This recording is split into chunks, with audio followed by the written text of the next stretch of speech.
welcome you to Brew Golf Fest of 2019. And tonight it's the Everett Seagulls taking on the Cascade Bruins on this Friday night.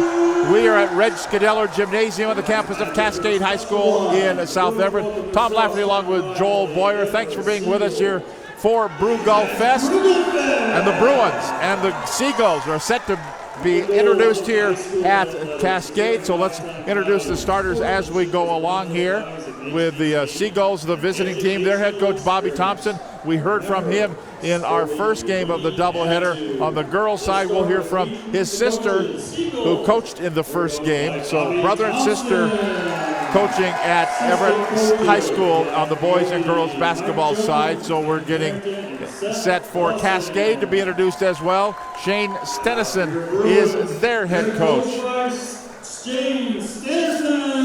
And the officials tonight will be John McGinnis, Steve Allison, and Donnie Johnson. So the introduction of the lineups will come up here as Everett coming in and Cascade coming in, both having played games already. For the Everett Seagulls, they lost, got spanked pretty good, 85-42 to Squalicum on Tuesday night. And for the Cascade Bruins, they got beat by Interlake 76-45 on Tuesday night, and last Saturday night. So we start for the Everett Seagulls with Jeremy Reed, the 5'10" junior. And then number 0, Devin Gilbert, will start for the Bruins, a 6'2" freshman. So the freshman in the starting lineup. Freshman. Yeah. And then Taras Fasienko will be introduced, 6-foot junior. And then we've got Aiden Davis for the Cascade Bruins being introduced. Here comes Ronnie Kildall for the Seagulls. Forward, 6 foot. He is a junior as well. And here comes Jakub Sila. We saw his sister play in the first game. He'll be playing here. He's a 6'1" senior. For the Everett Seagulls, Peter Wilson in the starting lineup, 6 foot. He is a sophomore. Kenny Fassett for the Cascade Bruins. And then finally for the Everett Seagulls, it's Darren Milam. Daryl Milam, a 6'2" senior, the only senior in starting lineup for the Everett Seagulls for the Cascade Bruins. And they will give Tyreek Bonds for the Cascade Bruins. So for Cascade, Devin Gilbert, Aiden Davis, Kenny Fassett, Jakub Silla, and Tyreek Bonds. For the Seagulls, Jeremy Reed, Taras Fasienko, Ronnie Kildall, Peter Wilson, and Daryl Milam. And we return for tonight's opening tip-off right after this timeout. McDaniel's Do-It Center is located in beautiful Snohomish, Washington. Locally owned and operated for over 40 years, they are proud to provide the Snohomish Valley with exceptional hardware, tools, lawn and garden, and sporting goods products. Their commitment to delivering legendary customer service and their outstanding employees continue to make McDaniel's the best and one of the most recognized Do-It-Best centers in the nation. Stop by and experience for yourself the difference between McDaniel's and the big box stores. Discover why so many people are choosing to shop at McDaniel's.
And we're set for tonight's opening tip-off between the Cascade Bruins and the Everett Seagulls. Again, the official, John McInnes, is the referee. He'll have the basketball to start things. Steve Allison and Donnie Johnson on the floor. Officials with a lot of experience for this game. Should be an exciting game. Both teams, as we mentioned, coming in off of losses in their openers. And this traditional rivalry gone back at least 12 or 15 years on this, the Brugal Fest. They changed from one. Oh, we're going to start with a technical foul for run. And Joel, you called it. Yeah, I'm pretty sure that's because they circled the court. That's something that's a no-no at districts and state, and as well as during the season. So Cascade will get spotted 2 points, and they'll have the basketball to start things off. Again, Everett came out and circled the court all the way around down on Cascade's end, and that is a no-no. Boy, they'll blow the whistle like crazy down at the Tacoma Dome. Don't even get me started on that. Well, you know what? I like it. Oh no, absolutely. We had an interesting run-in with that with the Snowish girls squad. We can talk about a little bit later. That they did not give us a tease to start the state semifinal back in 2009, but they sure were close to it. And we're going to have a foul called here on the inbounding possession. And the foul whistled here for the Seagulls. It'll be on Taras Fesienko. He'll pick up his first personal foul, first team foul, out of bounds for Cascade. Bruins on their home floor. Technically second team foul. Second team foul, actually, yeah. They started with that technical foul. Cascade in their home white uniform with gray trim, crimson numbers. Moving to our right, here's a runner up too hard, no good by Aiden Davis. Back up, no good, and they'll have to earn him at the free throw line. Jakub Silla had it, went right back up hard to the hoop, then he'll have to earn him at the free throw line. And I'm just watching Silla on just one possession, Tom. I'm going to tell you right now, you better box him out. He looks very aggressive. He's going to get that offensive rebound. He had to fight through some traffic right there to get to that ball. Was able to get his hands on it. Got bumped even before the shot attempt, before the call was made. Didn't phase him at all. You're going to want to make sure you keep him off the rebounds. Ronnie Kildall with the foul, his first personal foul. Third team foul for Everett. We're 21 seconds into the contest. First free throw was no good. Second, no good. A 2-0 lead for Cascade. Now Everett kind of changed up their uniforms. Very dark navy, almost black uniforms with blue numbers and then gold and white trim. Right side, Fasienko puts up a shot. No good. Outside. Rebound taken down by, well, who else? Jakub Silla. Boy, we're 30 seconds in and you have a new favorite player in the Western Conference. We'll watch it continue and grow here, Tom. Here's Silla there, back to the basket. They kick it back out. They'll reset the offense. Cascade with a 2-0 lead. Coming up on a minute into the contest. Dribble drive in. Probably should have gone to the rack. Instead, he passed it off for kind of a semi-air ball that's going to be no good there by Tariq Bonds and controlled by Everett. Seagulls down. Hook a pass to the baseline. That's closed off there. Darren Milam with it. Now on top to Fesienko. His brother played, I think, started as a freshman, I believe so. If I recall. It is two different players. Yep. His older brother has graduated since, but kind of that whole Gonzaga basketball feeling where they've been there for about 7 years. Well, this is actually true because there's two different ones that have been there. Milam commits the turnover. Daryl Milam, the 6'2 senior, traveled with the ball. Still a 2-0 lead for Cascade. Bruins with it. I tell you, Tom, one thing to think about, there is only 3 seniors between these two rosters combined. Not all of them in the game right now, but there's only 3 seniors combined on these two rosters. Definitely a lot of youth. This is going to be one of those, they're going to know each other this year, the next year, maybe the following year. A little energy there and a little travel there, and it's going to be a turnover, and it'll be right back over to Everett. Yet to put one up on the scoreboard. The girls' game tonight, the Seagulls won it over Cascade 55-31. We're in game number 2 of the doubleheader. Running about an hour behind of the regularly scheduled time for these ball games. That's okay. It's a Friday night. It's high school basketball. What else do you want? It's warm and we're indoors. Oh, boy. 14 on the shot clock. Love high school football, but I love the warmth of a gym in high school basketball. Jumper no good by Jeremy Reed, but put back up and in. It's Peter Wilson with the bucket, and we're tied at 2. What a great job by Kildall right there, keeping that ball alive. Tried to actually spike it off a Cascade Bruin to possibly keep possession. Was able to find his own teammate, though. Down underneath, 1 shot, 2 shot, neither one will go. Jakub Sila with the miss. Quick outlet pass for Everett. Missing the lay and no good is Fesienko, who's got it. They're playing volleyball. Finally picked up and grabbed there by Kildall. And they'll reset the half-court offense with a fresh 35 on the shot clock and a 3-ball good. Peter Wilson with the bucket. And it's a 5-3 lead for Everett. And that's one that Coach Bobby Thompson told us to watch out for. Someone who's worked really hard on what he does. And he fills up the stat sheet with different ways. Nice early jumper for the number 10. And now Cascade moves it around. Aiden Davis. Tariq Bonds over to the right side. 3-ball on the way. No good. Missed by Fassett. Outlet pass by Jeremy Reed up the floor. Nice ball movement. Up, laying good.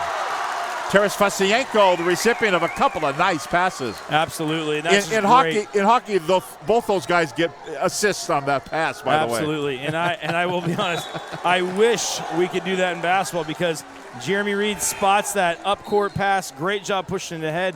Kildall, dump off to Fesienko. That's just great sharing the basketball, great team basketball. And you saw they went down 2-0 early. Really quick 7-0 run right there by the Seagulls. And they lead at 7-2, the score. The lead is 5, biggest lead of the game for the Seagulls. And the energy that Coach Bobby Thompson, you just watch him coach, the energy and the excitement he has. It's so He was sitting contagious. right next to me. Absolutely. It's contagious. It's so right. contagious for it. But you see that's what he talked about so much, creating that culture, that bond, those players really buying into competing. They're not tall and big, but they sure are scrappy already. Here's a runner up and good. Kenny Fassett for the Cascade Bruins. Stops that 7-0 run. Now dribble drive in. Jeremy Reed blocked out of there by Fassett. And the ball went out of bounds. The swat, and we will have a timeout called by Cascade. 4:04 to go in the first quarter. 7-4 the lead for Everett over Cascade. Back with more after this timeout. We are all frustrated with the high cost of heating and cooling our homes. At GNS, we are completely changing the way you keep your home comfortable. Because we are Snohomish County's premier Lennox dealer, we can design a perfect system for you, one that will save you a lot of money on your utility bill. The Lennox Home Comfort System creates the ideal home environment. Enjoy innovation in every season with precise, quietly efficient Lennox heat pumps that keep your life simply perfect. Call GNS Heating, Cooling, and Electric today or visit us at gsheating.com. We're just talking about the paperwork. The game started with a technical foul for Everett running around the court. That's a bench foul. Here's another hockey term, a bench minor. A bench minor. So they won't seatbelt the coach, which they would if it was on the actual head coach. Good defense by Everett. No, I was going to say save from going out of bounds. Not quite. Ronnie Kildall. What is he, a bundle of energy? Well, and he actually, in that situation, might have been lucky he stepped on that baseline because Silla right there intercepted his throw. He's trying to put back in. Probably might have been a nice, easy lay-in for Silla for Cascade Bruins. High inbounds pass. Here's Davis. Travel with the basketball. Travel with the ball, so it'll be turnover. Everett will take it, leading by 3, 7-4. 3:51 to play, opening quarter. Brugol Fest 2019 at the Red Scadeller Gymnasium in South Everett. Tom Lafferty along with Joel Boyer. Buddy Patrick is our statistician. Todd Elvig at the controls for STSPN.com.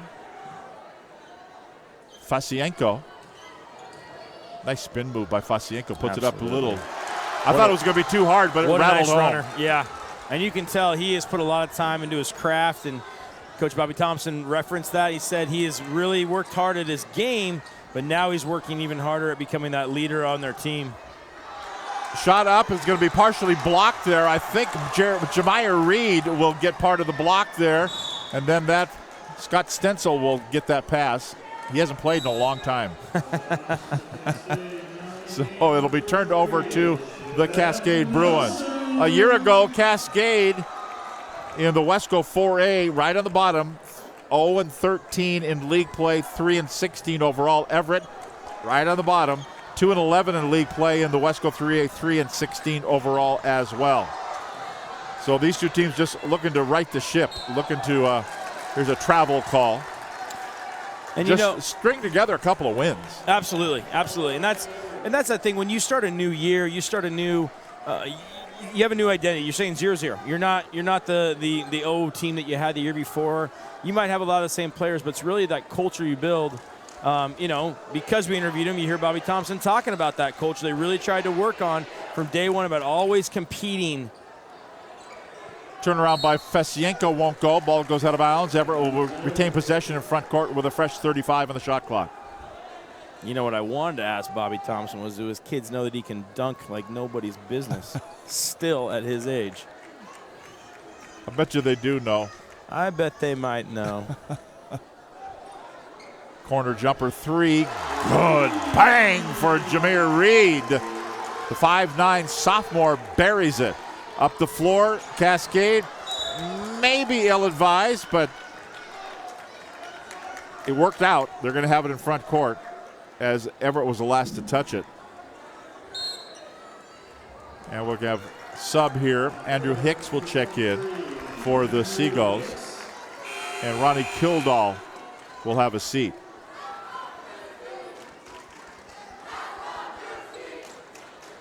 Out of bounds, baseline, Cascade with the ball. Donnie Johnson wants to talk to the officials here. I wonder if we have a wrong number in the book. I think they're trying to figure out who's who. So they might just be trying to figure out who that last foul was charged to. No, it was out of bounds. It was out of bounds. The ball was hit out of bounds, and there was no foul. I don't think they called an over-the-top foul. Maybe could have been. There was a lot of contact. And Bobby Thompson's trying to plead his case here. I wonder if it's his player, his book they can't find. Now John McGinnis will come over and join the festivities at the table. And the frustration here is it looks like what I'm just trying to see from my own eyes here. It looks like maybe they're saying the visiting book, the Everett High book, might have it correct, but it needs to be the home book as the official scorebook, which means regardless of the visitor scorebook being correct or not, it has to be official in the home scorebook. Looks like they're going to say just play on, whatever that clerical error might have been. Maybe they correct it, maybe it wasn't there, maybe they just had it written wrong. Either way, I like to see that just the way it be. Yep, and I know a couple of officials that always, when they come out, they say, I want the book sitting together because I want those things to be mirrors to each other. Absolutely. Absolutely. That's the way they should be. 3 ball down it goes for Devin Gilbert for Cascade. Pulls them to within 5 at 12-7. So what was an 8-point lead is now a 5-point lead, coming up on 2 minutes to play in the first quarter. Everett, some full court, kind of 3/4 court pressure, man-to-man. Really just trying to make them take some time and think about some decisions. Steal, Fesienko. That's exactly why you have that 3/4 court pressure. You're not trying to overplay things, but with the quickness of Taras Fesienko right there, he really wants it. Oh, and they're going to try to get a double team in the backcourt there. Didn't get it this time as Davis will break it. He'll go in the corner for a 3 ball. Bang, down it goes for Tariq Bonds, the sophomore. Drains the 3, and it's a 4-point ball game. Cascade staying in it. And anytime your coach has to call for that and say, I want you doubling, where are you at on that? Usually it's already late, and that's what it looked like there. Jeremy Reed couldn't get over there in time. He was already a little tardy getting there. Fesienko.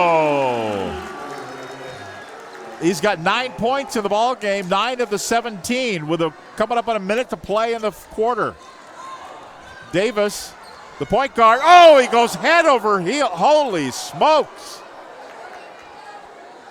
Joel. Whoa. He was upside down. Whoa.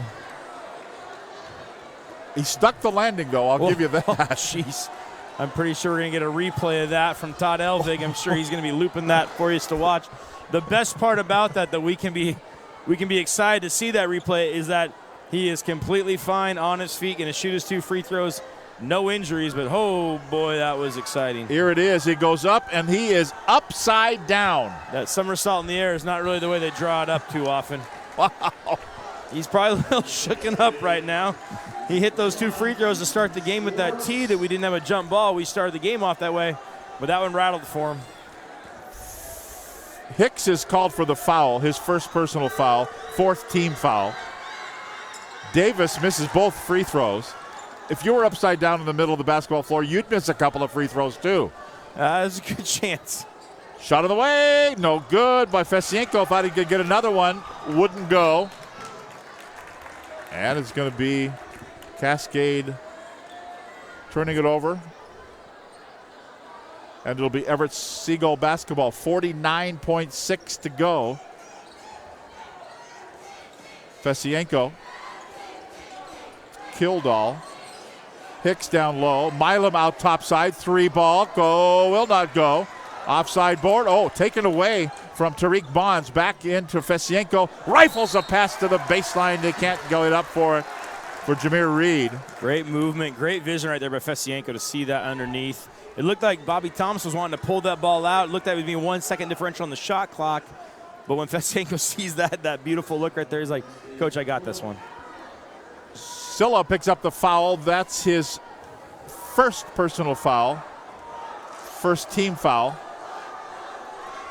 And free throw here. Pay no attention to the scoreboard. Jameer Reed at the free throw line misses the first. It's 17-10. 33.9 to go.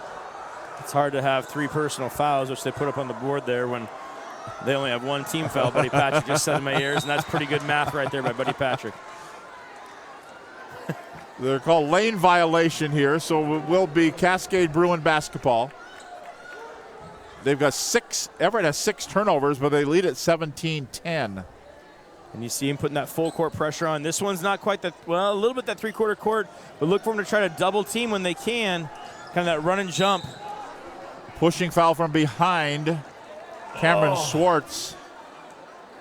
Interesting call. You okay? The interesting call. You don't like the call? No. I thought Kildall did a pretty good job of shielding off and running with him, maybe impede his progress. John McGinnis got a way better angle than I probably do on that play. Why? We're 25 feet above the floor and 35 feet away from the floor. I was more going to say the fact that John McGinnis has probably done about 15 or 20 state tournament refereeing the state tournament about many times.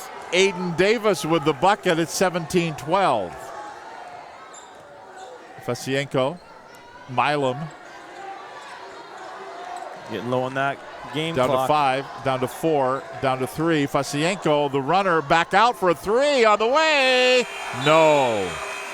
It won't go for Kildall. We've reached the end of the first quarter here at Reg Scadeller Gymnasium. Jeannie Thompson, the head coach of the girls basketball team for the Everett Seagulls, joins us in the second quarter. Our score after 1, 17-12, Everett leading Cascade. Back with more right here on STSPN.com. Every year, thousands of groups depend on Adrenaline Fundraising to help reach their financial goals. Adrenaline Fundraising is about developing leaders through commitment, work ethic, and follow through. Adrenaline has several products including gold cards, coupon books, cookie dough, donation programs, and many other options to help teams raise the funds needed for their programs. Adrenaline's new app called UpPay will help teams raise money while providing their supporters the ability to earn cash back on everyday purchases at places like Starbucks, Nike, Red Robin, and over 200 plus national retailers. Adrenaline Fundraising is this season's sponsor of the STSPN's Play of the Game Award.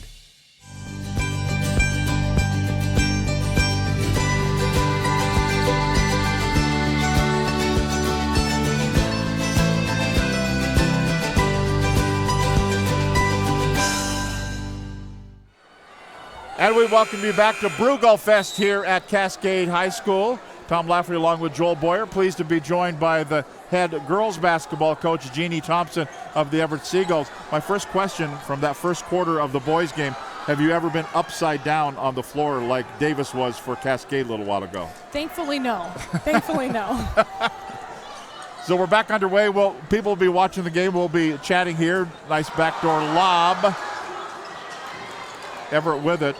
So tell us, we had the pleasure to watch your games as a coach and when you played. Let's go from when you played and what your basketball path was after you got done at Everett High. You went on to? I went on to Albertson College of Idaho, a small NAIA school in Caldwell, and played there for 4 years and was fortunate enough to come back and get hired on at Jackson High School. We're coached there for 10 years before taking some time off to be home with family and with my son. And then, as it turns out, with some personal reasons, Coach Weathersby unfortunately had to step away, and so they asked me, hey, can you do this? And so I said, sure, I'll step in and do this for a year and see how it goes. Do it for a year?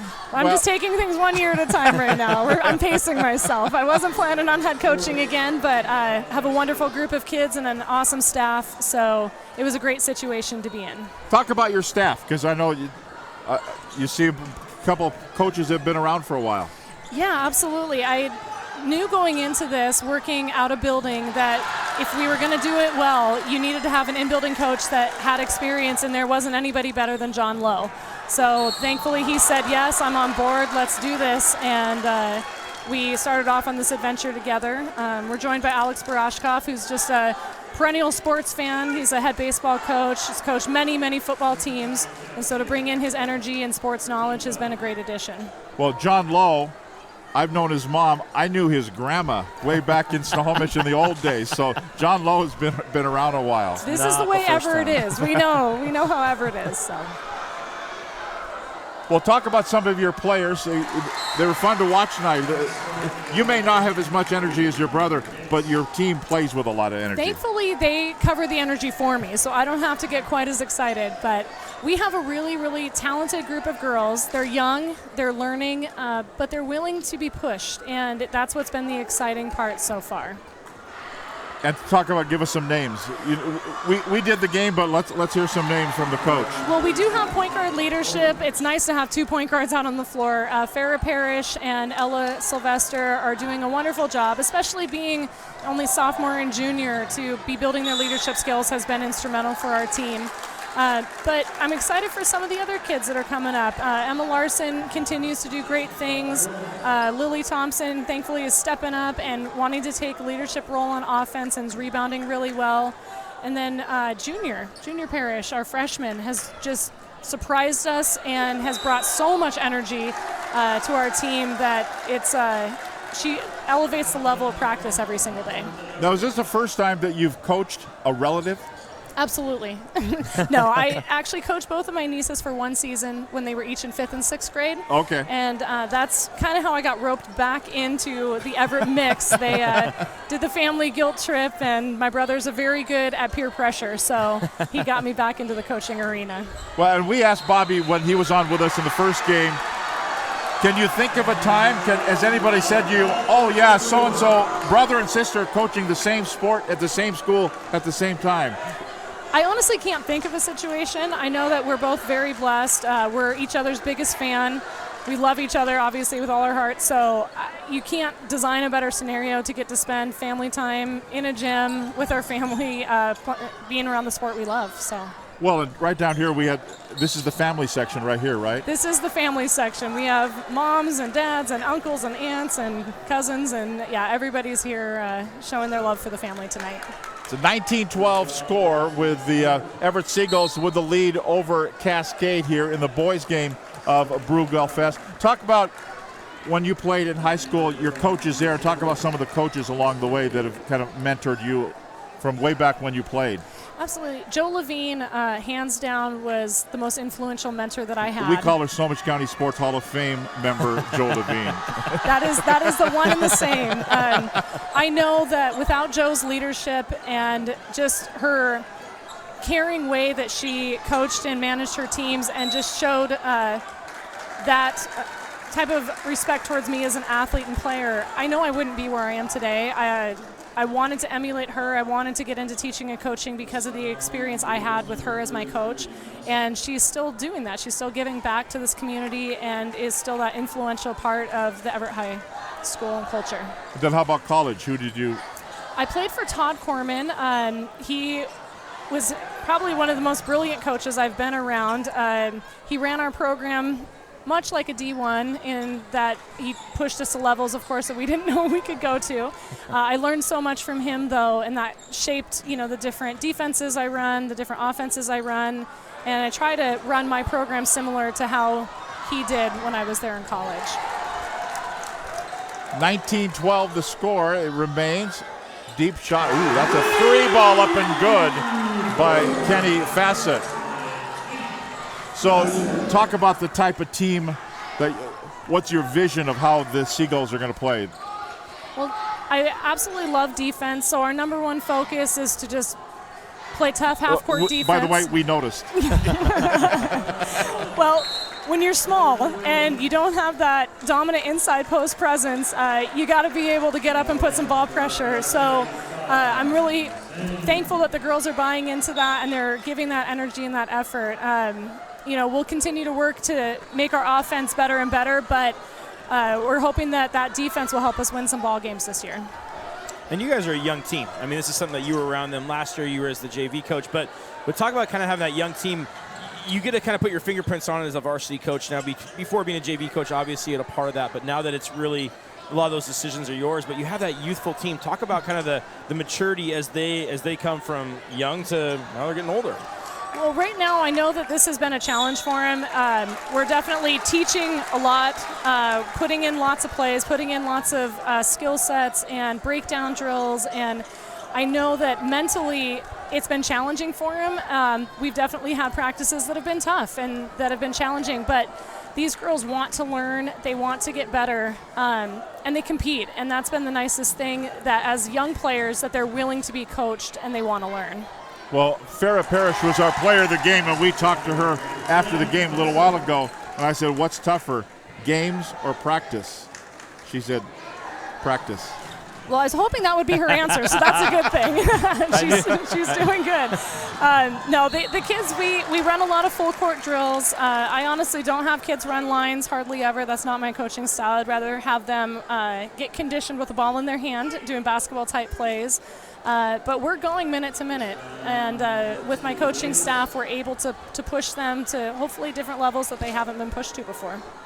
Well, and having, like you talked about John Lowe, but having someone like that who's been a head coach in the Wesco League before, he clearly has an understanding and not just the knowledge of the program and the school, but obviously also the Wesco Basketball League. Kind of talk about that, how the 3A league and 4A and 3A is always kind of shifting, and well, next year I know it's a one-year thing for you, as you'll see year by year, but things are going to be changing.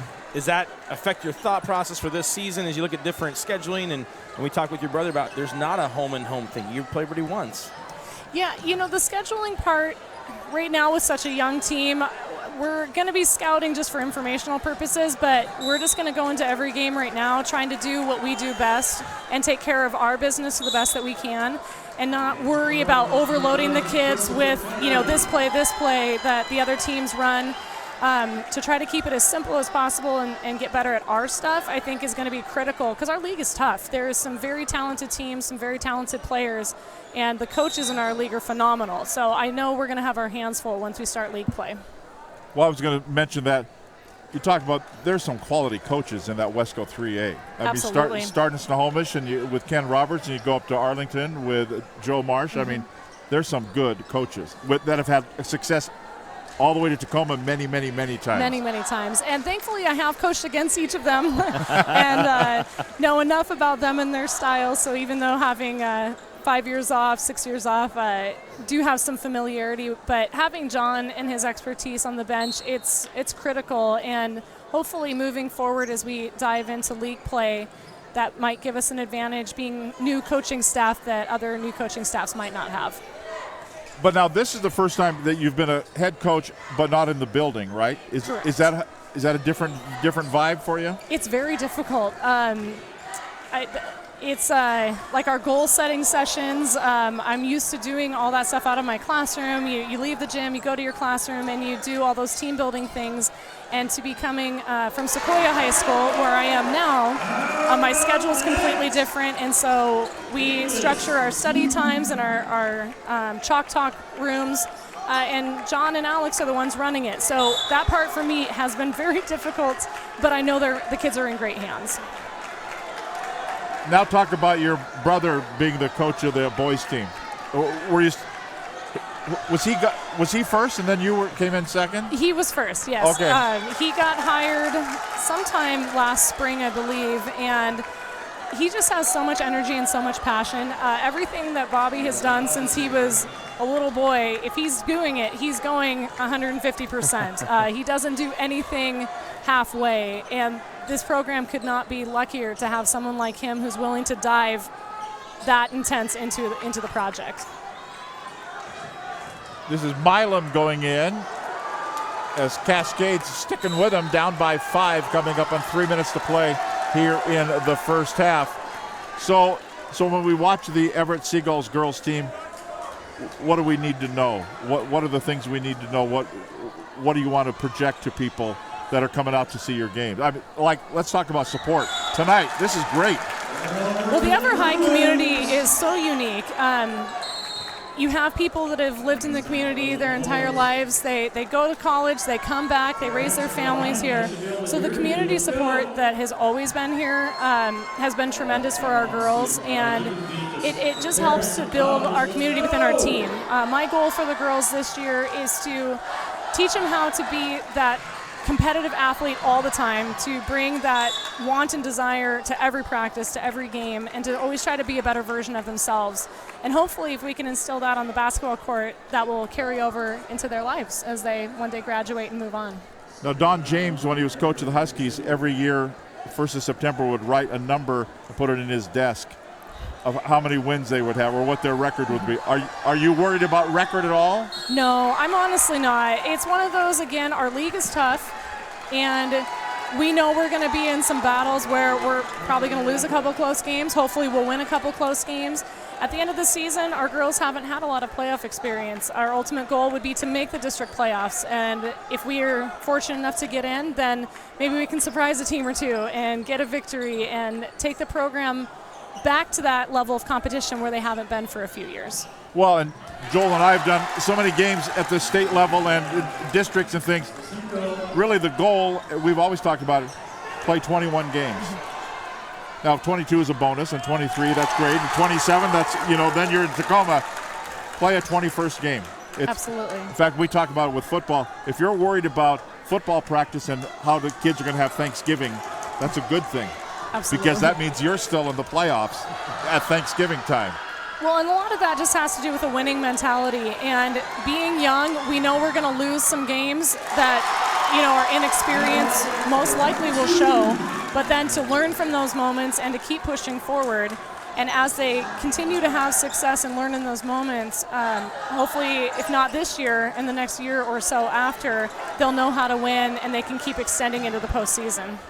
Well, and some of us have been around for a while, and we were talking to Bobby about the same thing, about support and about the people coming out to watch a game. You have to earn that. You have to earn having people that are going to leave their business. It's just as easy to go home and put my feet up and watch Netflix. You know what? Let's go to the Everett girls game. They're playing at home tonight. Isn't that right? You want those folks. Oh, absolutely. Again, the Everett High community has that support naturally there, but to be able to play up-tempo, hard basketball where everybody can see the effort, they can see the passion from the kids, and the good sportsmanship from the kids and the good attitude from the kids, it just reflects well on the high school and will continue to keep those people filling the seats. Now, you were a longtime coach at Jackson for a number of years, had a lot of success there, been to the state tournament a number of times. Is it a little different for you coaching at your alma mater? No, in a good way, basketball is basketball. Sure. So just to be on the court again, thankfully it's coming back pretty quick. I was a little nervous I was going to be super rusty, but having the coaching staff and support has been nice to get us back in the mix. But it's nostalgic for sure. I mean, I played many games on that court, and but that gym's different than when you played in it. Oh, it's beautiful. Yes. I have memories of the stairs and all the upper gym, lower gym, just the whole setup. But it has been wonderful to come back and to see the student body singing the alma mater. That's one thing I missed when I was at Jackson. They didn't have the same spirit, that same things at times, because the community was so new. And there's so many traditions still alive at Everett High School that's been really fun for me. The girls even still sing the alma mater on the bus ride home, the same way we did 20 years ago when we were on our bus rides home. And I was really surprised when I was on my first bus ride last year to see that tradition still going. So have you heard from some teammates from when you were in high school that, hey, it's great that you're coaching at our school? Have you heard from some of those people? Yeah, we had Facebook's wonderful. You can connect with people on social media. I've just been very blessed with tons of support, and I'm hoping to do a good job and to not let the community down and to build a positive experience for this group of girls. And before we end up here, talk about some of your teammates when you played at Everett. Who'd you play with? Darcy Pemberton and I, Darcy Desolate now, but her and I played together from the time we were little. We're a day apart. And so we played all 4 years together. That was a phenomenal experience. I see Sadie Ramstead now, Sadie Heckendorf. She's still involved in the AAU community and giving back. Jen Weber is still now working at Everett High School again. Sonia Peterson. There were so many. I was very blessed with wonderful teammates to go with Joe and the coaching staff. Very cool. Well, thanks for being with us. Absolutely. Good luck. Good luck this year. And the goal is just get better every game, right? Just get better, teach the kids that winning mentality, and see where it can take us. Well, thanks very much. It's good to see you. There you go. That's Jeannie Thompson. And we can sit and watch the rest of this half as Everett has opened up now a 12-point lead. Talk about, have you had a chance to watch Bobby's team much? We don't see them too often. We're crossing paths in the gym. I'm just more entertained with my brother's energy. The fun thing about it is that he's the same way here as he is when we play rec kickball or if we're doing indoor soccer. He's got one mode, and that's intense. And the kids are definitely going to get better and feed off of his energy, though. Well, I will say we did enjoy watching him watch your game as watching his sister, as a coach of that current in that school, as well as dad, and watching him try to balance all those emotions as his daughter got taken to the floor and had a technical foul situation. I think he got caught up in watching that a little bit for sure, obviously. And it's just fun to see that desire and passion that he has, like you talk about in all areas. Yeah, he does carry that passion to every facet of his life, and that's what helps him be a winner. So a 10-point lead for Everett, but a steal here by Davis, and it gets fouled on the way down. So it will be free throws here. And we're seeing that passion from Coach Bobby Thompson. His team just is up to the foul count there. Looking at Buddy Patrick here.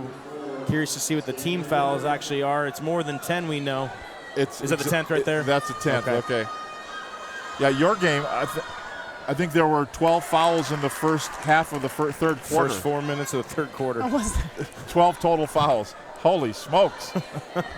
But nobody fouled out. No, we kept them all in the game today, so that was a win for us there too.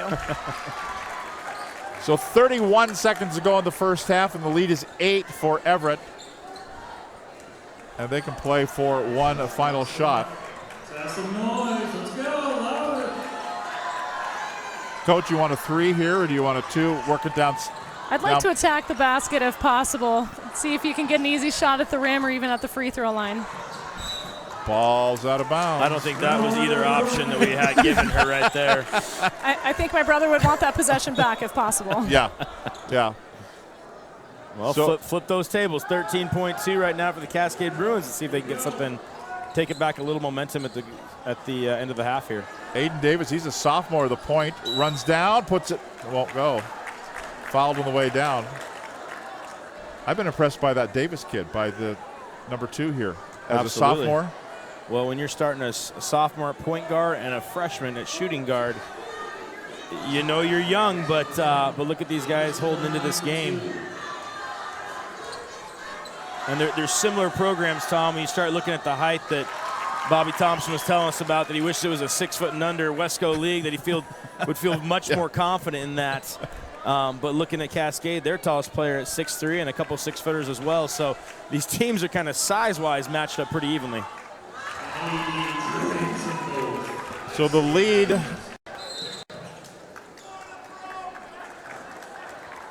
Oh, they're going to call a timeout before.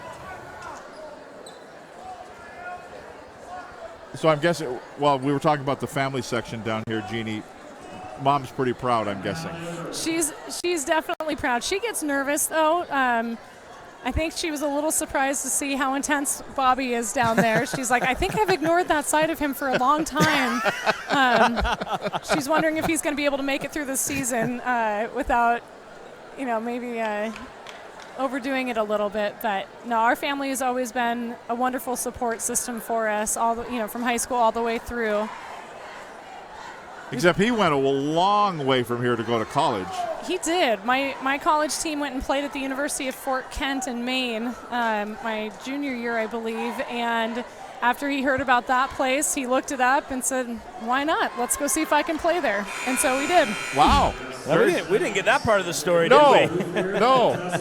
Yeah, we traveled a long way for those games, and we saw more moose than people while we were there, as I'm sure he might have let on as well. So we can say that both Thompson kids were in Fort Kent. Wow.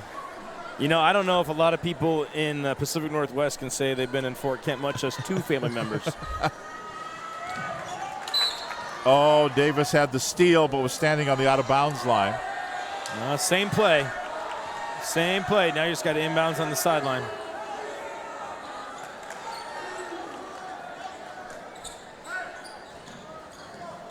Fasienko. Will he get the last shot? He will. Big three. No. It's going to be a 6-point lead. Well, Jeannie Thompson, thanks for being with us. Thanks for having me. Have a great night. Good luck the rest of the way. Our halftime score, 30-24, with the Everett Seagulls leading the Cascade Bruins. We'll have our halftime coming up here on STSPN.com. McDaniel's Do-It Center is located in beautiful Snohomish, Washington. Locally owned and operated for over 40 years, they are proud to provide the Snohomish Valley with exceptional hardware, tools, lawn and garden, and sporting goods products. Their commitment to delivering legendary customer service and their outstanding employees continue to make McDaniel's the best and one of the most recognized do-it-best centers in the nation. Stop by and experience for yourself the difference between McDaniel's and the big box stores. Discover why so many people are choosing to shop at McDaniel's.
Every year, thousands of groups depend on Adrenaline fundraising to help reach their financial goals. Adrenaline fundraising is about developing leaders through commitment, work ethic, and follow-through.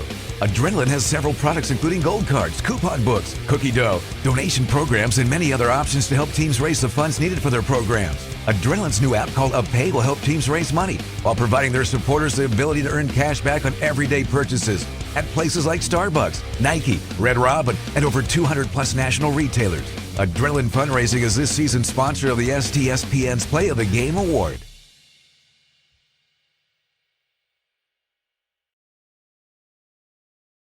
Fred's Rivertown Ale House was established in July of 1994 and is located at 1114 First Street in historic downtown Snohomish. Each time you visit the ale house, you may expect to find new beers and new food choices. Fred's Rivertown Ale House is well known throughout the beer community. Oftentimes, we are the first choice for breweries to introduce new beers, limited or specialty beers, and beers you just won't find anyplace else. At Fred's, we like to say that once we get you through the front door, our friendly service, relaxed family atmosphere, and our quality food and beverages will keep you coming We're all back. frustrated with the high cost of heating and cooling our homes. At GNS, we are completely changing the way you keep your home comfortable. Because we are Snohomish County's premier Lennox dealer, we can design a perfect system for you, one that will save you a lot of money on your utility bill.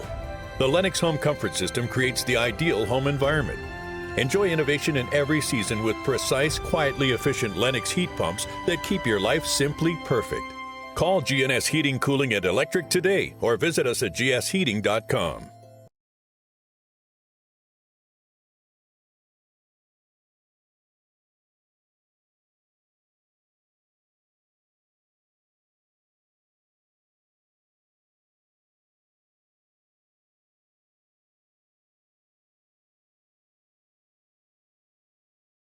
Did you know that Speedway Chevrolet is part of the Lee Johnson Auto family? That means 84 years of serving you the LJ way.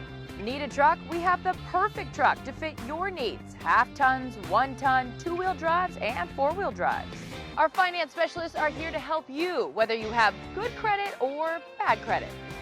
We're just off Highway 522 at West Main Street in Monroe.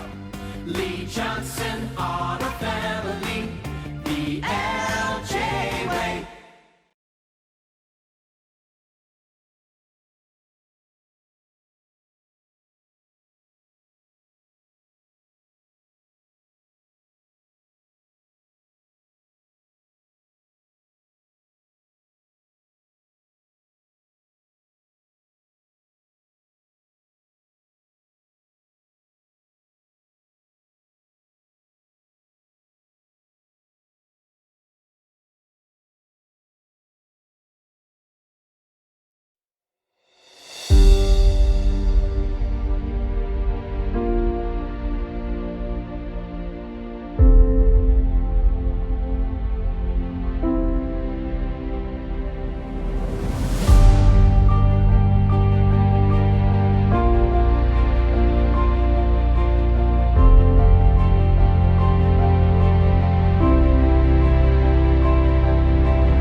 Chevrolet is part of the Lee Johnson Auto family. That means 84 years of serving you the LJ way.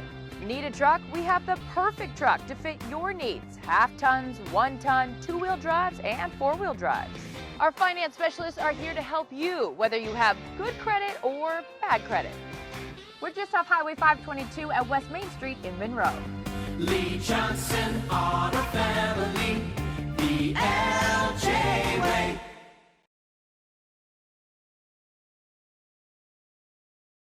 McDaniel's Do-It Center is located in beautiful Snohomish, Washington. Locally owned and operated for over 40 years, they are proud to provide the Snohomish Valley with exceptional hardware, tools, lawn and garden, and sporting goods products. Their commitment to delivering legendary customer service and their outstanding employees continue to make McDaniel's the best and one of the most recognized do-it-best centers in the nation. Stop by and experience for yourself the difference between McDaniel's and the big box stores. Discover why so many people are choosing to shop at McDaniel's.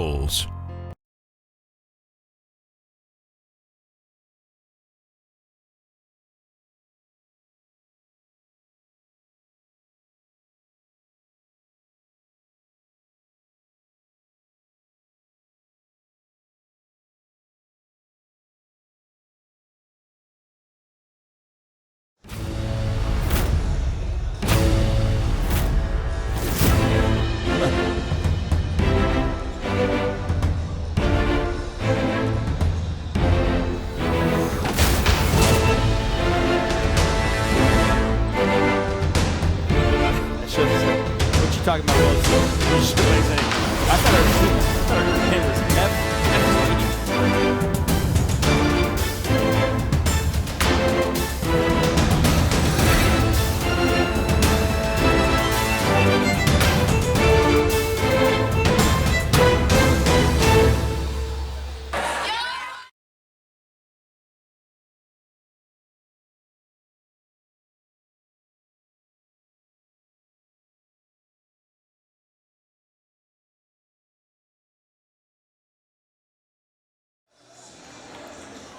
And welcome back to the Brugel Fest for 2019, Red Scadeller Gymnasium at Cascade High School. Let's go to Buddy Patrick, who's got a look at our statistics from the first half. The score 30-24 with Everett leading Cascade. Quickly, let's go with Cascade. Shot 6 for 19 from the field in the first half. Leading scorer for the Bruins, 10 points for Aiden Davis. For the Seagulls, shooting 12 of 27 for 44% from the field. Leading scorer is Taras Fasienko with 18 points in the first half. 18 of the 30 points for Fasienko. And again, thanks to Jeannie Thompson here in Game 2 and Bobby Thompson in Game 1, brother and sister coaching combination at Everett High School, for joining us during the second quarter of those games. Let's get some insight as to their hopes and dreams for the Everett Seagulls. And right now, the Dreams are a 6-point lead and the basketball to start the second half. Top of the key, Taras Fasienko with 18 points. Can he get 21? Yes, he does. Just that easy, just that quick, and he gets blackjacked at 21 points. He is a special player. It's fun to watch him, the energy he has, the quickness he has. He really gets to the hoop very impressively so, but he's also got a good jumper. He's definitely worked really hard on that. That just doesn't happen. Top of the key for a three-pointer. Front of the iron, no good. Jeremy Reed. Grabbed by Fasienko. No-look pass. Down low to Milam. The lay-in is up and good. That was a great pass. Oh, man, fantastic. Milam almost was in the wrong spot. It's kind of like Fasienko led him to exactly where he wanted him to be. Luckily, Milam was able to get the handle on that, get that up and in. Great finish by him as well. Cameron Schwartz. Now the dribble and the drive and the bucket is good by Kenny Fassett. And I think what's going to be interesting to see, and I think we're going to watch, I would guess that Bobby Thompson, head coach of the Seagulls, probably his halftime talk might have had something to do with less hand checks, less fouls, still aggressive, still really man-to-man, hard-nosed defense, but quit playing with our hands quite as much. We're getting way too many fouls called. So foul here, and Ronnie Kildall for Everett goes to the free throw line. Devin Gilbert will get the foul. His first.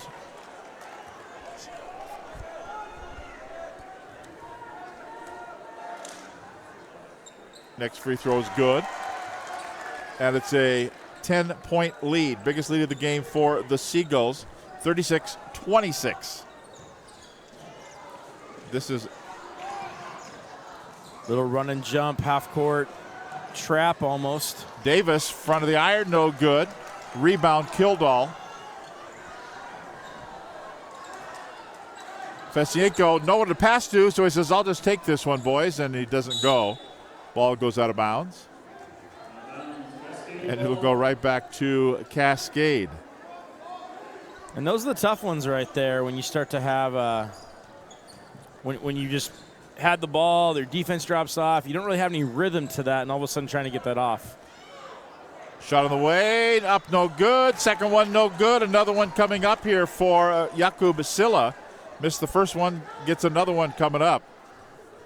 The Cascade Bruins, we mentioned, have already played a game. They played last Saturday against Interlake down from Bellevue. Lost 76-45.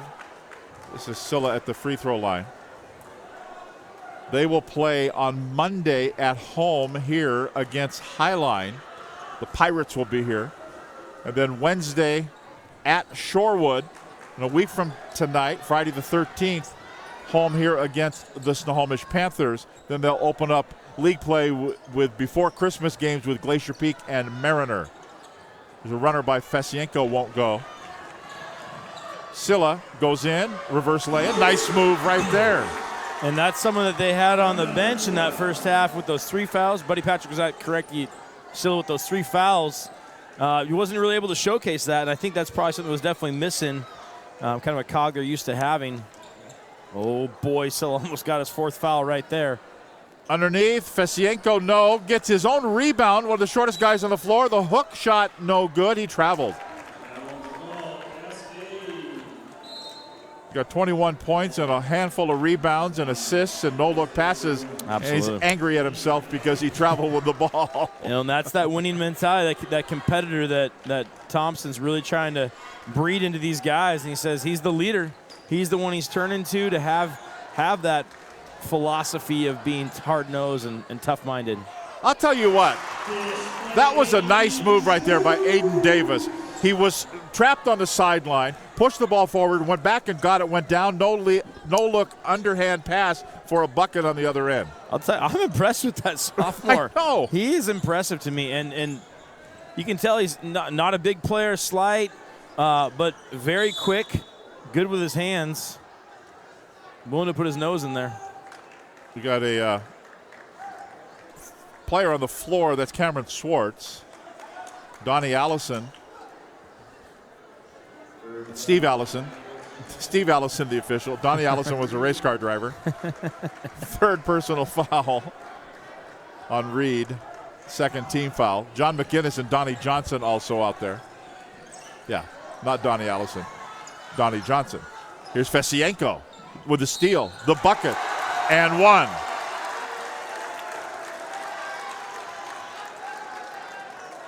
He's just hard-nosed. His start-stop ability is impressive, Tom. Watching him go and grab that ball, kind of didn't have the handle, so he had to hesitate himself there. He gets going very quick. Davis picks up the foul, his 2nd personal foul, 2nd team foul. Fesienko getting that 3-point play the old-fashioned way. He does it, or are they going to call a lane violation? Nope. Not sure what that conversation was about. They're going to give it to Cascade. Down by 8, 38-30. And here come the Bruins in the white jerseys moving to our left, and they're going to call the foul. They're going to call a charge on Silla. Player control foul. That's where you want that restraining line. Well, they don't have it, and I'll tell you that Peter Wilson, the sophomore that Bobby Thompson talked to us about during the girls' game beforehand, about filling up that stat sheet with hard work, effort, hustle. Taking a charge is all the above. Corner jumper for a 3 won't go. He'll have to get him at the free throw line. Jeremy Reed with a miss. I think he was outside the boundary. No, they're going to say it was a 2 that he was shooting. So he'll shoot 2 free throws here. Gilbert picks up the foul, his 2nd personal foul, 4th team foul. Something you talk about, don't foul a jump shooter. Reed couldn't complete that bucket that he put in the air right there, but just pressure, contest. It's okay. You're up here. It was good defense. Good defense up into the last half second where he reached that hand too far. You're up here on the 200 level. You're okay. Missed both free throws, and Davis grabs the rebound for the Bruins. Double team in the back court.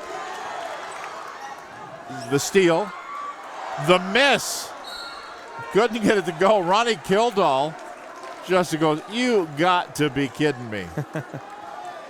And this full court press, this 1-2-2 pressure by the Seagulls, it's really kind of a three-quarter court. They're waiting until they get right close to that timeline before they start trapping, staying it in the half court. Now they're dropping back into man-to-man. Davis with it, 20 on the shot clock. He'll measure and fire an NBA three. That's an air ball. Tried to save it going out of bounds was Cameron Schwartz. He gets the air ball chant from the Everett faithful on the far side. As we mentioned, just a great crowd here for a Brugal Fest here at Cascade. Fantastic, and that's something you want to talk about. I bet the leadership programs for this, for both these schools, of those classes, the ASB classes, have probably put a lot of time into making sure this is well publicized. The bank is open for Jeremy Reed. Banks one in from outside. And it's a 42-30 lead. The lead is a dozen, Everett's biggest lead of the game. And here's another steal. Grabbed by Kildall, goes in, swatted. He goes hard to the boards at the baseline. Hit there by Devin Gilbert, the freshman. Oof. They're playing for keeps out there. I know they're not actually hitting each other. There's some hard hitting going on in this game. A lot of physicality. Kildall got driven into that padded area behind the hoop. Oh, looks like they're going to call him intentional. Yeah. Ooh, wow. Huh. You know, honestly, Tom, I probably. No. No? I don't. I think it was a hard foul. Sure. There's no doubt about it. They both went down. Yes. I don't think he was intentionally trying to. I don't think he was intentionally trying to do it. I just thought it was a hard foul and making him earn them the hard way, which, well, his credit, Kildall missed them both. So. What do they say? The ball never lies. Yeah. Out of bounds for Everett baseline. Milam. They're going to call him for a foul. They're going to say he lowered his shoulder on that drop step move right there. I think that was probably a good call, actually. Now, here we are trying to start second-guessing some officials that have done a number of state tournaments. Donnie Johnson. Yeah. One of the good ones. I really appreciate him and be able to ask. He's one I love to go talk to and say, hey, what about this, Donnie? Talk me through this call. Right. And he's always more than willing to talk about it, and just a great one. And I think he refs a good game. Inbounds here. Halat Hussein. Oh, almost. Along the baseline they go. Reverse lay-in. No, it's going to. Milam says, not here, not now. Fassett with the loss or with the miss. And then Pasienko with the bucket on the other end. And the lead is 14 points. And a timeout called here by the Cascade Bruins. We'll step aside with 2 minutes and 35 seconds to go in the third quarter. 44-30 the score. The lead is 14 for Everett. Back with more right after this timeout. We are all frustrated with the high cost of heating and cooling our homes. At GNS, we are completely changing the way you keep your home comfortable. Because we are Snohomish County's premier Lennox dealer, we can design a perfect system for you, one that will save you a lot of money on your utility bill. The Lennox Home Comfort System creates the ideal home environment. Enjoy innovation in every season with precise, quietly efficient Lennox heat pumps that keep your life simply perfect. Call GNS Heating, Cooling, and Electric today or visit us at gsheating.com.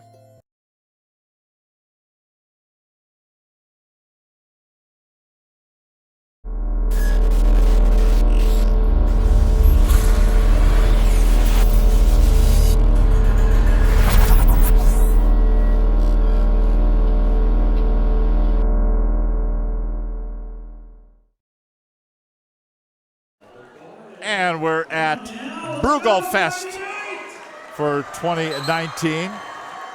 Today's game brought to you by McDaniel's Do It Best, by Speedway Chevrolet, GNS Heating, by Adrenaline Fundraising, by Gamut 360 and Fred's Rivertown Ale House. Inbounds here for the Bruins. Aiden Davis, the sophomore point guard, forgot something. Fasienko says, I found it. Teres Fasienko with the, I guess you give him a steal, but he's just more like a gift, like finding a present under the tree. He's got 28 points in this ball game. He doesn't need gifts. He's talented enough that he can get away with no gifts and still do pretty darn well. Yeah, that's right. No look pass in the corner. One extra pass. What a beautiful move. It won't go. And Davis will flag down the rebound and lay it up on the other end. You know what I liked about Jeremy Reed right there? He sprinted down. He was neck and neck with him. I like that he didn't try to go. As soon as he went on that reverse move, he didn't have a play at the ball. And I like that he didn't try to attempt some acrobatic. It was only going to end in a foul type play. I thought he contested well and didn't over contest. That time maybe one too many passes, as Milan probably should. He's bigger than everybody else out there. Just go up. Here's Davis. Now as they work the perimeter. Facet. Back over the left side. Nelson. And Facet will bury that three ball. It's 46-35. That's a pretty lefty stroke he's got right there, Tom. I don't know what it is. Lefties always seem to have more of a pure stroke than a righty. I always wish I was left-handed. Do you really? Well, yeah, because they always have everybody work on their right hand when you're a young kid. I would have gotten so much extra time in my offhand. Up the floor comes Cascade. Down by 13.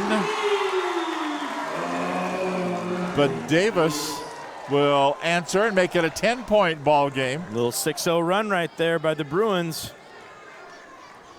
Yeah, it was a 16-point lead. It's now now a 10-point lead, but not anymore. Back to 12. I'll tell you what, when that ball's in Taras Fasienko's hands for Everett, good things are happening, and that is a dangerous thing. A bad feeling as a coach for Cascade. Davis dishes, bucket, Salah Hussein, good, 10-point lead. 7 seconds, 6, 5, 4, 3, 2. Fasienko shoots, hits!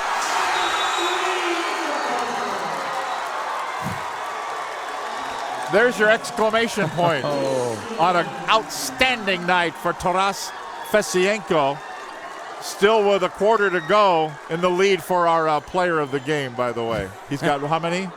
33 points. 33 of his team's 53 points. Yeah, back with the fourth quarter right after this. Did you know that Speedway Chevrolet is part of the Lee Johnson Auto family? That means 84 years of serving you the LJ way. Need a truck? We have the perfect truck to fit your needs. Half tons, 1 ton, 2-wheel drives, and 4-wheel drives. Our finance specialists are here to help you, whether you have good credit or bad credit. We're just off Highway 522 at West Main Street in Monroe. Lee Johnson Auto Family, the LJ way.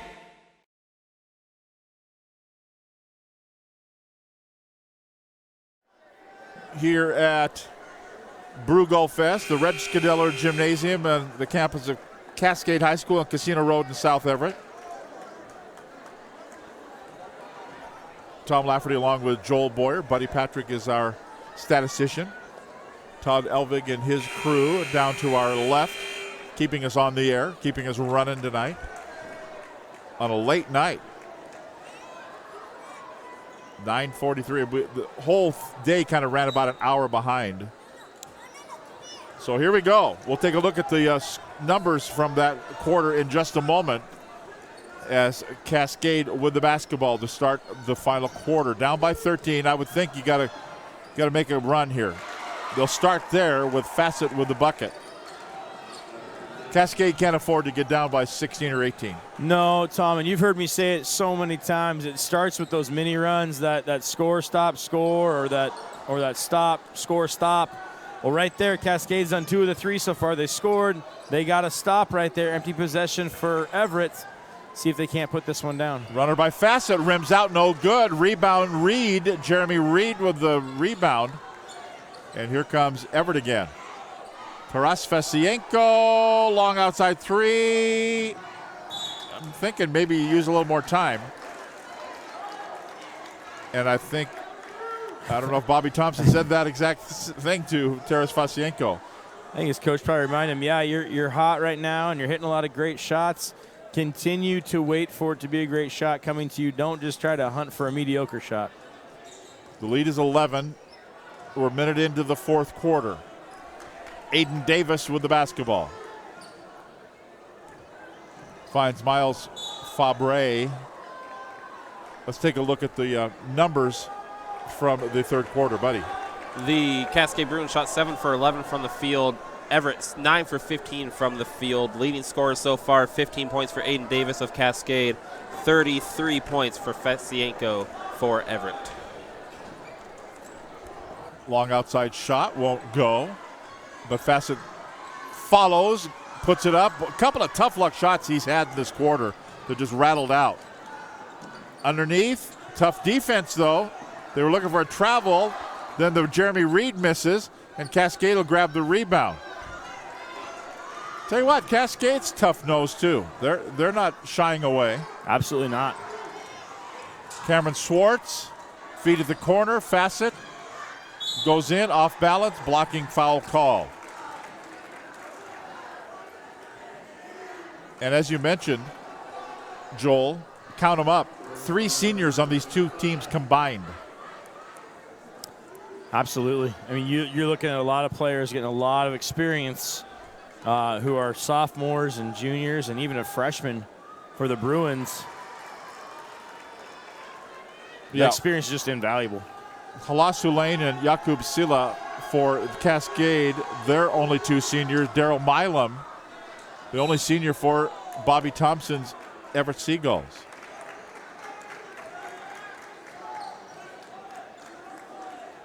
Foul on Cascade. It'll be on Jack Nelson. He's got 3 personal fouls. And 6 team fouls, so 1 more puts Everett into the bonus. And Kildall's been out of the game for a few minutes here. Just check back in. He's really has had a really good impact on this game so far. Let's see if he can't maybe start something for the Seagulls. Oh, Davis with the steal, took it away from Fesienko, then spins away from him, puts it up. It won't go. And then it goes over the shoulders of his teammate, and then a near steal there by Jack Nelson. And we're going to have a foul call. I tell you what, a couple of those lay-ins for Davis goes, and we've got ourselves a ball game. Oh, man. Coach Sennesson's got to be looking at it thinking, gosh, why can't that go down for us? We'd love that. That's going to be Andrew Hicks who will foul out of the ball game. Or is he just out of the ball game? I thought 2 fouls. Davis goes airborne, gets it to a teammate who can't quite handle it. Nobody's got it yet. Now he picks it up. He goes in, reverse lay-in, won't go. Tap up, no good. And then Jeremy Reed grabs it. And Bobby Thompson says, holy Toledo, give me a timeout. Give me a timeout here. The Everett Seagulls, as they do call that timeout, as we mentioned, lost to Squalicum on Tuesday night, 85-42. Then on Wednesday, they will play at Lake Stevens. The Everett Seagulls get to open up the brand new Lake Stevens gymnasium by playing over against the Vikings. Yep, I did notice an article in the Everett Herald today, I think it was, announcing the Herald's all-area volleyball player of the year, Samaya Morin. And I looked at that picture, and it's kind of dark, and I'm like, that looks like a new gymnasium to me. Right on the front cover of the sports section. So the boys open it on Wednesday. There's a wrestling match. You know, Lake Stevens wrestling, they're pretty good. Do they go hand in hand, those 2 words? I believe so. And then the girls play on Friday. So 3 nights, 3 big openers. A beautiful gymnasium that's opening now, and they've really not let much of any kind of social media out on it. They want to surprise people. Yeah. Here's Milam to the baseline. Goes around the defender, finds Fesienko in amongst the trees. He gets hammered down there. He's not afraid of anybody. Especially the 5 guys in white that were around him.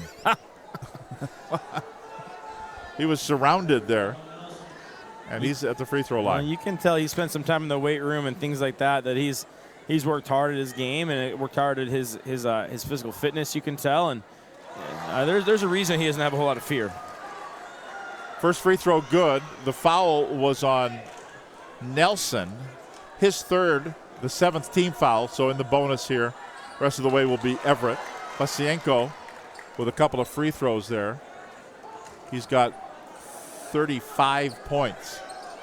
It's 55-43. A lot of time in backcourt. Tick, tick, tick, and up the floor they go. Facet, baseline, just handed it off. They're looking for a 3 in the key call. Going around the defender, they're gonna call the defender there for the foul. Yeah, I think there was a guilty party on each side of that one. Felt like Cameron Schwartz right there might have gained a little advantage with a little chicken wing possibly there, Tom. A hook right there to get himself into the lane. I don't think I would disagree with you if you called that either way. Yep. And so we will have free throws here with the 5 minutes to go. So after Everett goes to Lake Stevens and opens their gym, then next Friday they'll play home here. Actually, they have a 5-game homestand. Home against Ferndale, home against Shorewood, home against Linwood, home against Kingston, home against Interlake. And except for the Interlake game, Tom, it looks like all those happened before Christmas, right up through the start of Christmas break for the Everett School District. So they got a lot of games coming up here. Yeah, Shorewood and Linwood are league games in the Wesco 3A. Then they'll open up the second half of the year January 3rd against Archbishop Murphy. Jeremy Reed with the bucket for Everett. The lead is back to 12. Coming up on 4.5 to play.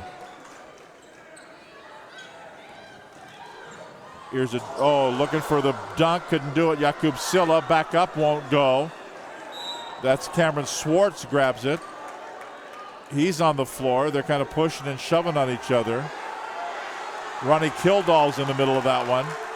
Pasienko comes over and says, yeah, let's walk away from this one.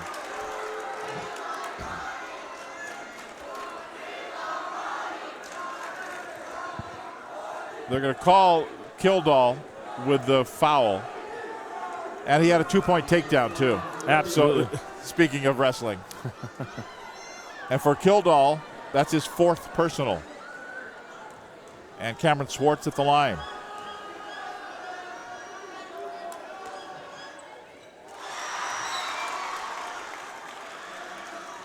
Davis will return. Devin Gilbert, the freshman, comes over for a chat with Shane Stennison. And Jack Nelson has a seat on the Cascade bench. You know, you got to think any comeback here by Cascade is going to include sophomore Aiden Davis. He just seems to be such an up-and-coming player in this league. It wouldn't surprise me that a couple years from now when he's a senior, we're talking about that talented point guard from Cascade named Davis. Yep. Bounce pass baseline, back out. Kildall measures, fires, error, back up, in. Fesienko. Who was there to get that rebound, offensive putback? Oh, yeah, that kid. Yeah. Taras Fesienko. He's everywhere. 37 points in the ball game, and a travel called here. You know, you can see that Cascade is a year away. Yeah. And you know what's pretty neat to see is Everett last year had some struggles. Yep. And they graduated a little bit of size, actually. They just teed him up. They just teed up Taras Fesienko. And he is going to the bench. Yep. He did it on the previous one. He does the strongman pose. He did it on the previous one. They didn't call it, but they do call it here. Yep. And Bobby Thompson is not happy. Well, and I don't think Coach is happy with the call. I don't see him just happy with this player actually right now. Maybe not. I think he really likes the energy and the fire. that his point guard plays with. That same passion that I think Bobby Thompson has played with everything in his life. Right. But he's taking him out. Absolutely. Absolutely. And he points to the chair and says, sit right here. Yeah, I think I'm wrong. I think he's pretty frustrated with his point guard actually saying, we have a 12-point lead, but you've got to have that head about you, that leadership role I'm asking you to play. You need to understand what's too much. And to his point guard's credit, Taras right now is nodding his head the whole time. He's not showing any frustration. He's not showing anger. But he's also going back in the game. Right. He just needed to get an earful from Bobby Thompson. And it probably ended with, okay, now get back in there. Yep. And I never want to see that again. Yeah. Well, and let's be honest. We've seen worse on every college game you watch on ESPN all weekend. Absolutely. every pro game game. You kidding me? Yeah. It's and to be honest, that's a little bit of my frustration. You and I have talked about that so many times about our love of high school sports and college sports. A little bit different than pro sports, and I understand it. It's a different breed, just kind of there. But that's what a lot of young players are watching. Right. They don't just come up with these ideas, these poses, whatever like that. These mild taunts, if you will. They don't come up with them on their own. They come up with it from seeing it happen, usually in a professional game, and that's where that whole role model aspect kind of comes into play. Here's a steal. Jakub Sila goes in. The hook lay-in won't go. That could have been a little different there, but Cascade running out of time. Yes. And here's where we've talked for so long. Score some points with the clock stopped. Absolutely. You want to get back in this game. You have 3 minutes and 2 seconds left, but you have more than that if you can score some free throws while that clock stopped. Buddy Patrick, I think, is going to have a stroke here with the foul totals up on the scoreboard.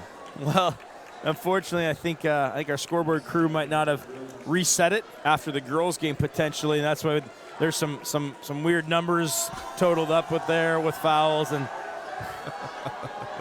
Yeah. We've seen that fifth foul for a few players come across the scoreboard tonight. Buddy Patrick, no, they're still in the game appropriately. So here is Everett, inside 3 minutes now to play. Kildall, Milam. Swing it around to Wilson. Fasienko. Milam. Back out for a 3-ball corner. Won't go for Wilson. Fasienko gets it. He'll measure for a 3. He will not go. Who's got it?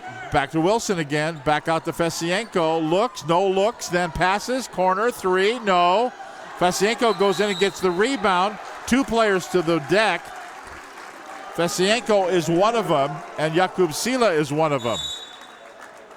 And they're going to call jump ball. No foul there. Jump ball out of bounds. Full timeout for Everett. And we will take one more break here. 2:18 to go in the game. The 11-point lead for Everett. Back with more from Cascade right here on STSPN.com. We are all frustrated with the high cost of heating and cooling our homes. At GNS, we are completely changing the way you keep your home comfortable. Because we are Snohomish County's premier Lennox dealer, we can design a perfect system for you, one that will save you a lot of money on your utility bill. The Lennox Home Comfort System creates the ideal home environment. Enjoy innovation in every season with precise, quietly efficient Lennox heat pumps that keep your life simply perfect. Call GNS Heating, Cooling, and Electric today or visit us at gsheating.com. McDaniel's Do-It Center is located in beautiful Snohomish, Washington. Locally owned and operated for over 40 years, they are proud to provide the Snohomish Valley with exceptional hardware, tools, lawn and garden, and sporting goods products. Their commitment to delivering legendary customer service and their outstanding employees continue to make McDaniel's the best and one of the most recognized Do-It-Best centers in the nation. Stop by and experience for yourself the difference between McDaniel's and the big box stores. Discover why so many people are choosing to shop at McDaniel's. Well, Joel Boyer, I thought it was rude of you when I just during the break said player of the game Fasienko, and you started laughing at me. Tom, we covered this last week. I thought you don't get offended by anything I say. That's true. but I did laugh, so maybe that was the offensive part. Yeah, I think we can agree that if this goes the Everett Seagull way, Taras Fasienko, we are unanimous up here, Tom, about our player of the game. And now we're going to have a technical foul here. Now a technical foul will be on Jeremy Reed. And I'm not sure if he said something or... That was a very quick conversation. And he's telling Taras, you go talk to him.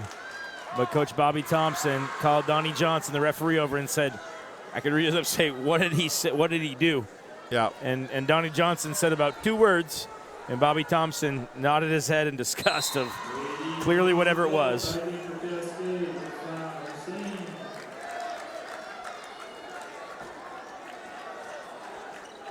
But Bobby's got some teaching to do. Yes, and you know what? He talked about that always compete, and he has already instilled that, and that is an impressive culture thing to have. So cool, and that just tells me that you got some players that are so talented and ready for that and desire that and already have that passion. But the need to harness it. Right. They need to harness it, especially, and I know it's 9. The lead now is down to 9 points. Minute 42, like you said, I think it's kind of running out on the Bruins here. But you're going to have closer games. You're going to have 2-point, 3-point games. Oh, and those yeah. keys make the difference between a win and a loss. Could make the difference between playoffs and not playoffs, that 21st game we talked about. So, yeah, sometime in January, and you're playing Shorecrest down there, Yep. and you're down by 1 or you're up by 1, and you do something, and that makes them have a chance to score a couple of free throws. Absolutely. And you talk about a technical foul, it's 2 free throws and possession of the ball. Right. And so often it's that possession of the ball. It could be a 5-point sure, trip down the court right there with 2 free throws. If you can cash in on a 3-pointer or maybe even a 3-pointer the old-fashioned way.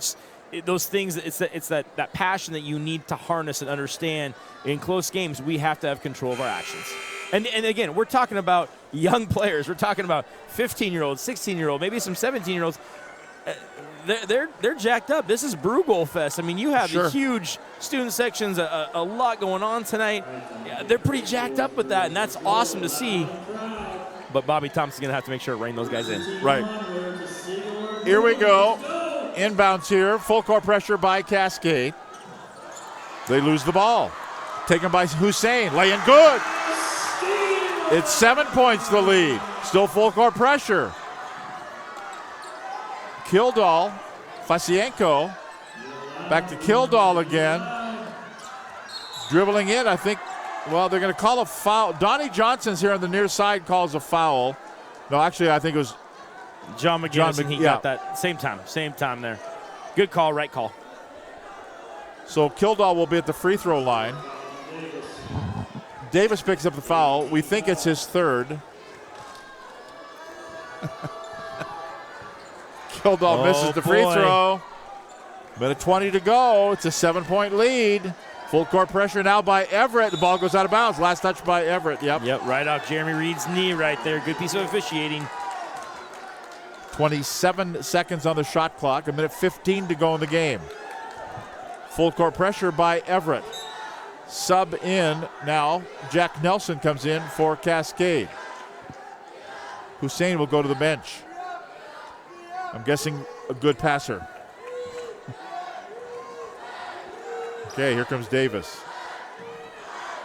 Nelson, Davis. Trapped. Trying to get it off. Can't. Who's got it? Yep, Nelson gets it back. Davis, boy, he looked at that NBA 3. Then gets wonked in the side of the head after the ball is kicked. No one's blown a whistle. What? They were walking away and no one had blown a whistle. Timeout Everett. That was a strange thing. Well, you had Jeremy Reed with possession of the ball, laying on his belly, holding the ball, but no Cascade Bruin went to tie him up. No. I think he was expecting a jump ball to be called, and the refs are expecting it, but no one went down to put their hands on the ball. So Kildall said, just give me the ball. I'll take it out and see what happen. Scott Stennison has a few words then. with John McGinnis as they came over. So a timeout on the floor. The 7-point lead, 63-56. And the most important part right now, 7-point lead, Everett High School basketball. Right. I wish I knew how much time was left exactly, Tom, but of course, like we talked about in the first game, right now we have the timeout timer counting down, so I can't tell you that part. I think it's 51.9. There you go. Well, it just came back up. There. So here we go. Everett inbounds. Full court pressure by Cascade. 7-point lead for the Seagulls. Something to note, Jeremy Reed can't move from that spot. Oh, good job right there. Vasienko triple team. Kildall. Oh, ball knocked out of bounds. Oh, boy. Yeah, good job there by Cameron Swartz. He just couldn't grab it. Yep, and Kildall needs to be a little bit more careful with that ball. Understand, they're going to come for that ball first if we're going to try to foul. Inbounds, Vasienko. Dribbles out of trouble. And this is where having a point guard with Vasienko's ability, understanding, scoring, you want him with the ball in his hands. Jeremy Reed right there is doing a good job, but Coach Bobby Thompson is saying, chin the ball, hold the ball, quit trying to dribble it so much. So now, first personal foul for Fassett. Jeremy Reed at the free throw line. You know, one thing to keep in mind, Tom, we're talking about last year these programs both struggled. Right. A lot of these players, while they've played AAU grown up, they've played some younger levels. You think about last year, there weren't a ton, and looking at some scores and whatnot, there weren't a ton of close games for these guys. So to be in this, and now it's an 8-point game with that Reed free throw going in, but this is a tight game, and there's some of those moments. We talked about kind of that bravado that got some tees called for against the Seagulls, and you talk about just some of these moments here at the end about possessing the ball, holding the ball. By the way, another rebound there for Vasienko. Then gets it out of trouble. The shot clock is dead. So that's in Everett's favorite as well. 22.8 to go. Kildall will throw it in. Look for this ball to go to Vasienko's hands. And then the reach foul on Davis. And Davis will pick up his fourth. They have him for 5, but it's actually his fourth. First free throw no good by Vasienko. And Taras Vasienko will be our 41 points.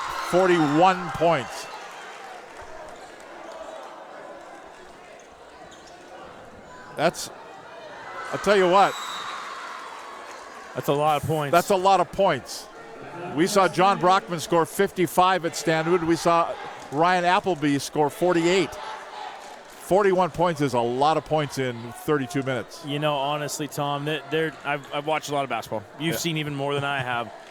I can remember the handful of 40-point games I've seen. It is pretty darn rare. That's an impressive number to be able to get to.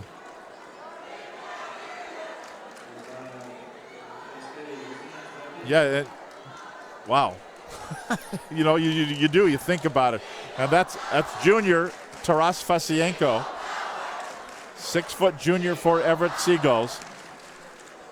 We start thinking about 65 points in the game, and 41 of those came from one individual. That is quite an impressive night. Yep. Now do you remember? Now can you understand why I chuckled at your player of the game? I mean, come on. No, I knew that. 13.7 to go. They're still fouled a little bit. I think it's academic now. Cameron Swartz called for the foul. Free throws coming up here. Coach Dennison, I'm sure, will pull off that once they 12.3 seconds left. These couple free throws from Reed.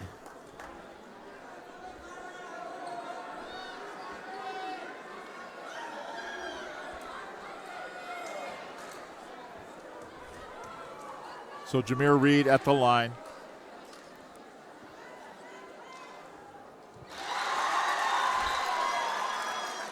And you Makes know what? it 8 points. Go ahead. Bobby Thompson talked about his C-team coach picked up his first high school collegiate coaching win tonight. Their JV coach Doty picked up his first high school coaching win tonight. Congratulations to Coach Bobby Thompson, his first head coaching varsity high school win tonight. Congratulations to him. And did they play just about everybody? They sure went pretty deep. I think they probably had about 9 or 10 of those guys go. Yeah, 8 players played. Final 5 seconds ago, Fesienko lays it up and in, and that will be that.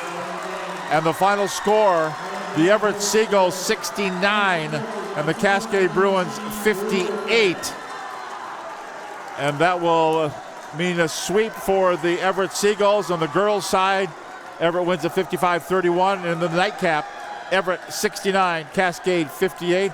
We'll talk with Taras Fesienko, our player of the game, if he gets out of the mosh pit down on the floor here in just a couple of minutes. So stay with us here. Again, the final score, Everett Seagulls 69, Cascade 58. This is Bruegel Fest from the Reg Scadeller Gymnasium at Cascade High School. And we're back with more right after this timeout. Every year, thousands of groups depend on Adrenaline Fundraising to help reach their financial goals. Adrenaline Fundraising is about developing leaders through commitment, work ethic, and follow through. Adrenaline has several products including gold cards, coupon books, cookie dough, donation programs, and many other options to help teams raise the funds needed for their programs. Adrenaline's new app called UpPay will help teams raise money while providing their supporters the ability to earn cash back on everyday purchases at places like Starbucks, Nike, Red Robin, and over 200 plus national retailers. Adrenaline Fundraising is this season's sponsor of the STSPN's Play of the Game Award.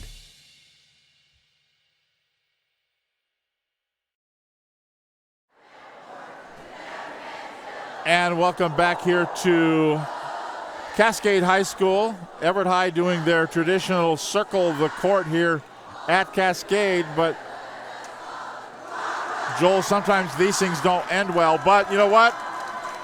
You don't want them to do that on your floor, win the game. Absolutely, absolutely. And you know what? You could tell there, great job by the administrative staffs and by the coaches and whatnot, trying to really keep the fan bases separated. Just say, hey, let them have that moment. Now, you guys go this way, you guys go that way. Yeah. So we're going to hopefully get our player of the game up here, Taras Fesienko, as they are still mosh pitting their way down on the floor. But like we said, it's been a long couple of seasons for Cascade, a long couple of seasons for the Everett High School Seagulls too. And you know what? They might be in different 4A, 3A, different classifications, in different leagues. It's a rivalry game. Right. It matters. Yep. You look at other schools, Arlington, Stanwood, it's a rivalry game. That matters so much more. Snohomish, Glacier Peak, they're in different classifications. They've never been in the same one. It doesn't matter. It's a rivalry game. It matters. There's a lot of bragging rights that go into that. You know, props to the Everett Seagull fans for showing up big. The Everett Seagull players. What a night for their programs, both on the women's side with first-year Everett coach Jeannie Thompson. Right. First-year Everett coach Bobby Thompson getting their first wins.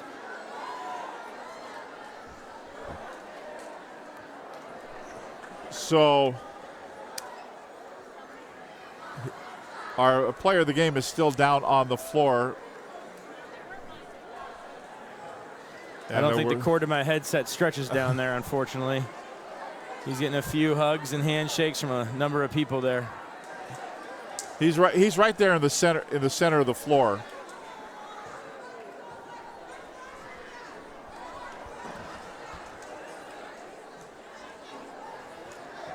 Nope, I think we got to him there. Here comes our floor producer. She made her way. That's a lot of people to try to find.